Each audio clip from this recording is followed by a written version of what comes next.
হাঁটু কটকট করুক কিন্তু তোমার জন্য আমি দৌড়াতেও পারি। গত সপ্তাহে মুরগি ধরতে গিয়ে পড়ে গেলে।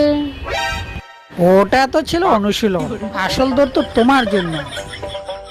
আচ্ছা, আমাকে বিয়ে করলে খাওয়াবে কি? সকালে চা বিস্কুট, দুপুরে ভাত মাছ, আর রাতে তোমার পছন্দের রান্না। ও মা, রান্না করবে কে? কেন, পাশের হোটেল থেকে নিয়ে আসবো, রান্না তো তারাই করবে। বেশ বুদ্ধি তো। তাহলে কি আমার প্রপোজাল গ্রহণ করলে? একটা শর্তে গ্রহণ করব। কি শর্ত বলে ফেলো শুনি। প্রতিদিন বাজার করবে আর আমার কথা শুনবে। বাজার করব, কথাও শুনবো, শুধু তুমি হ্যাঁ বলো। ঠিক আছে, হ্যাঁ বললাম। ইয়াহু, এবার এই গ্রামে আমি সবচেয়ে রোমান্টিক বুড়ো। আর আমি এই গ্রামের একজন ধৈর্যশীল বুড়ি।